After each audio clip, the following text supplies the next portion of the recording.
Fan art can be a pretty polarizing topic in the art industry. Can you legally sell fan art? Is it original art if it's not your own IP? Is there even a point to making fan art? In today's sketchbook session, I'm going to be doing a little Kiki's delivery service inspired page and chatting about my thoughts and opinions on fan art.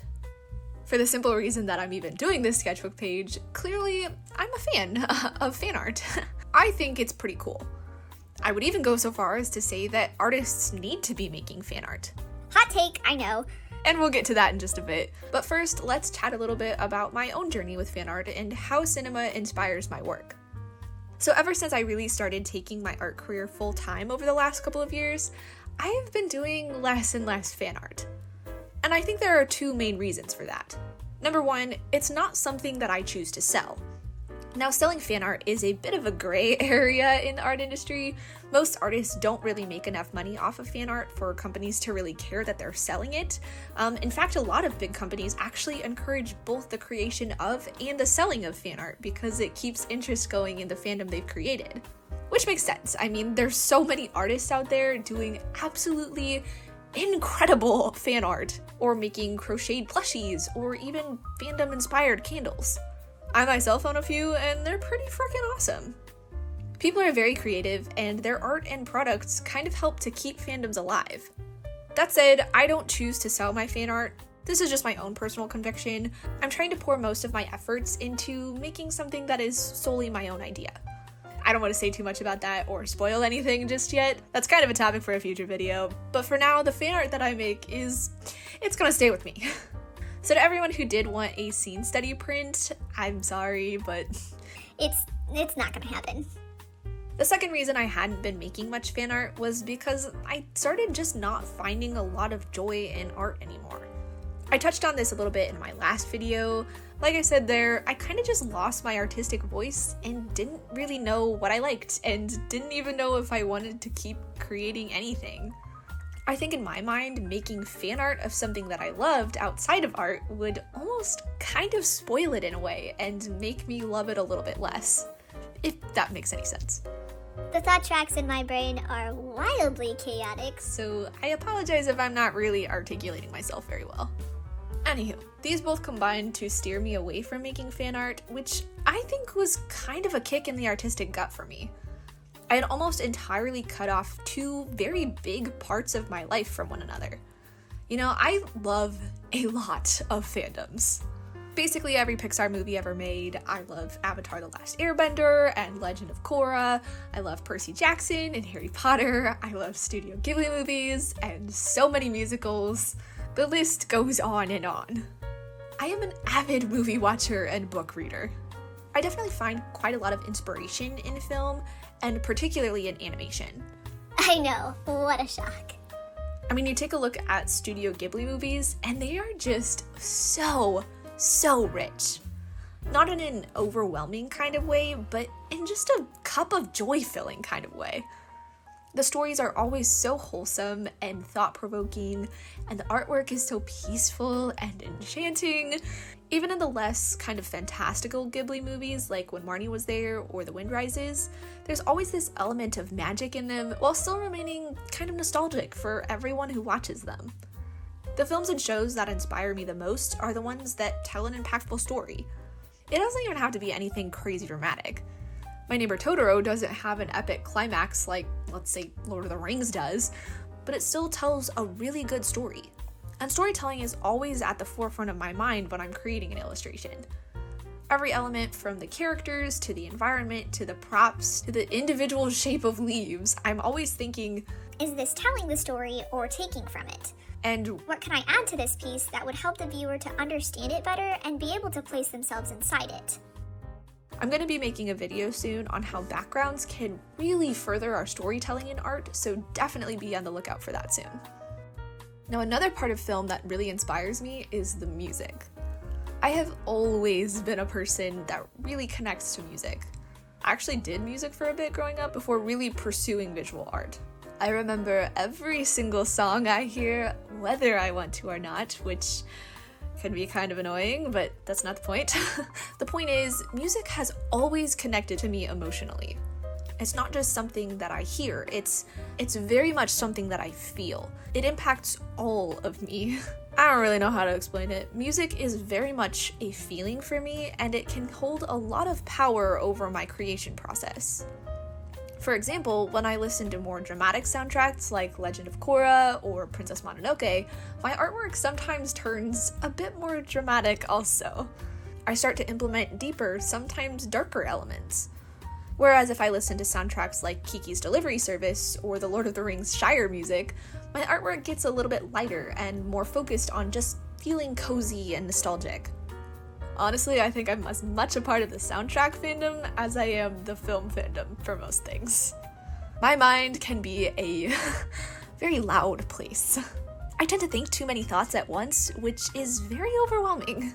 It literally gets to the point sometimes where I have to just sit and not do anything for a bit because I cannot focus for the life of me enough on a single task to just get it done.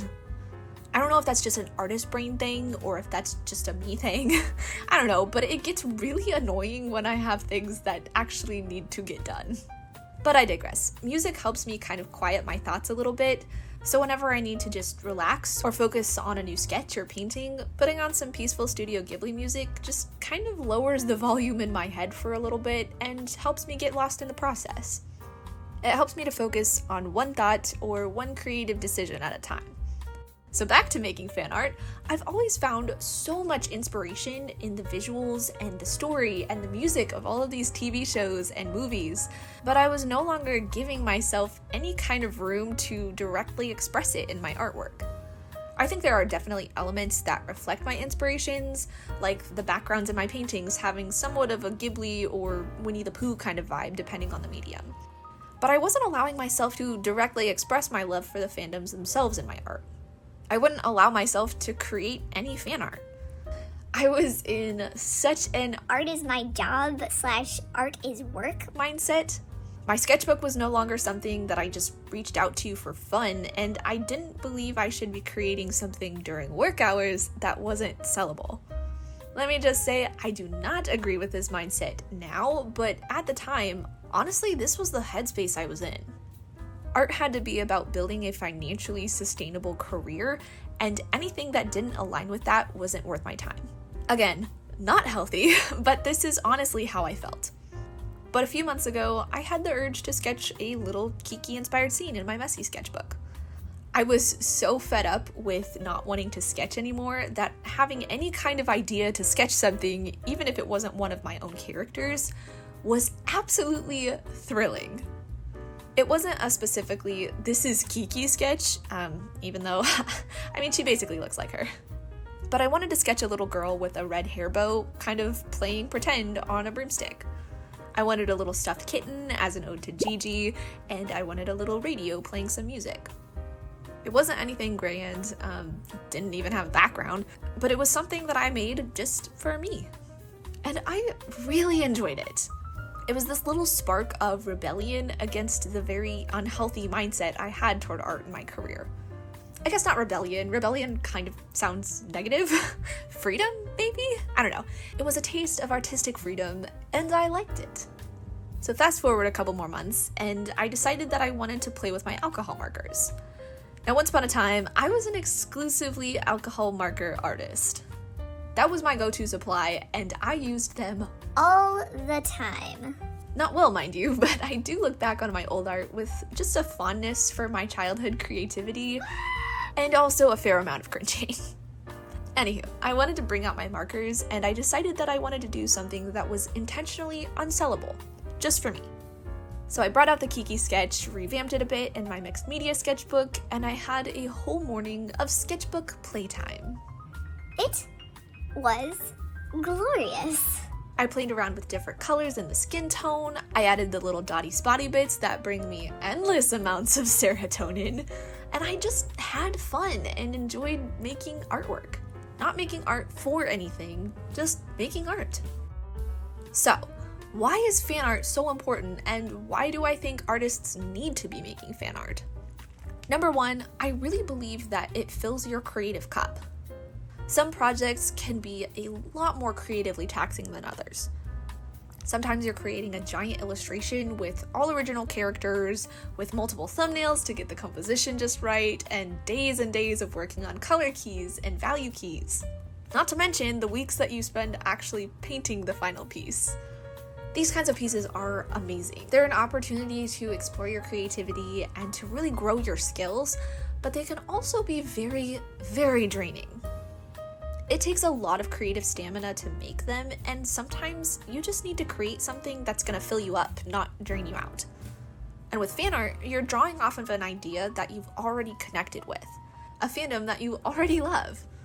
Whether you're just creatively tired or fully burnt out as an artist, sometimes you don't want to have to come up with an entirely new character. Instead of being creatively taxing, I think fan art can be a creative cup filler. Now, don't hear me say that fan art is quote-unquote easier. I think you can make those big, extravagant illustrations with fan art too, but you can also use it as a low-pressure way to just make something without having to brainstorm an entirely new idea. Fan art is a choose-your-own-adventure kind of project. And number 2, I also think fan art is important because it's a personal expression of the things that we like. It's an opportunity to share our love for the characters and the stories that inspire us and to put our own spin on it. Even though we don't own the characters or the stories, it's no less an act of creativity on our part. We're putting our own ideas into the work by creating new scenes, or adding our own aesthetics, or using our own styles. Fan art is important. It's a reminder that the number one reason we should have for making art is for the joy of it.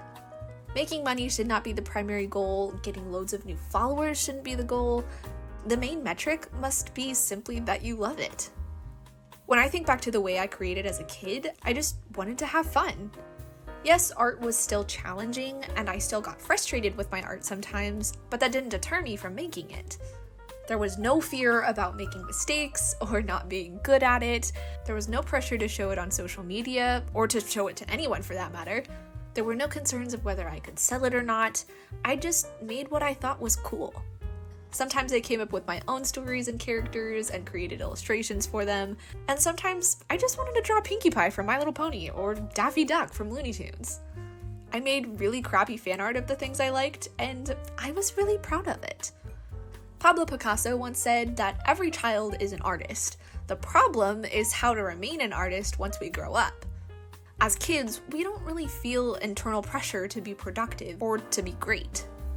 We don't think too deeply about the things that we do or why we do them. We eat when we're hungry, and we eat what tastes good without thought of whether or not it's nutritious for us. We're not concerned about getting in our daily steps, and we just play outside and run around like banshees. And then we take a nap when we're tired. We unapologetically create and fill up our creative cups with books and movies and museums and nature walks. As kids, we learn things because we find them interesting, not because we're trying to get a degree. We practice art and music because it's fun and not because we're trying to get a job. There's no overthinking, there's no pressure to make a name for yourself, there's no trying to be the best. Kids are just doing their best, whatever that looks like. Kids just are. They exist. Because kids know it's not that deep. I think the older we get, the more we put moral value on literally everything we do. We gauge our value as people by the number of hours we work each day, or the amount of money in our bank account. I think being an artist as an adult is constantly trying to redevelop a childlike mindset for your creative practice. It's letting your inspirations impact your original work and making fan art of the things that inspire you. Just making things because you think they look cool. Like I said in my last video, one of my goals this year is to really reconnect with my art and to heal my relationship with it. I made it something that it wasn't, and now I'm trying to mend that. Basically, I'm trying to get back to that unapologetically creative kid that I once was. And one of the ways that I'm doing that is by making some fan art. I really loved making this Kiki sketch, and I have loads of new ideas for future fan art sketchbook pages too. Just the simple act of creating in my sketchbook versus like loose leaf fancy boy paper helps me loosen up with my art and just be more playful with it. And by making fan art of cool things that are already out there, there's not as much pressure for me to be super original and create something entirely new. I can simply have fun and express my love for all the really cool things that I like. using the tools that I like, and listening to the music that I like. Thank you guys so much for watching. I really hope you enjoyed chatting with me about the importance of fan art and how I'm using fan art to heal my relationship with creativity. I also hope you enjoyed this little sketchbook session. I am definitely looking forward to making more of these pages. Let me know down in the comments some fandoms that you're a part of. I kinda love nerding out over movies and books, if you couldn't tell, so maybe we can nerd out together. If you're struggling to make low-pressure art too, then check out this video on the importance of making easy art. Huge thank you to my patrons over on Patreon for helping make this video possible and for your generous support of my art journey. You guys are absolutely incredible. If you'd like to join us in the Cozy Club over on Patreon, it's a pay-what-you-want subscription where you get access to every reward that I offer, including exclusive sketchbook sneak peeks, tutorials, early access artwork, an exclusive Patreon coupon code to my shop, and much, much more. Thanks again for watching, and I'll see you soon. Bye guys!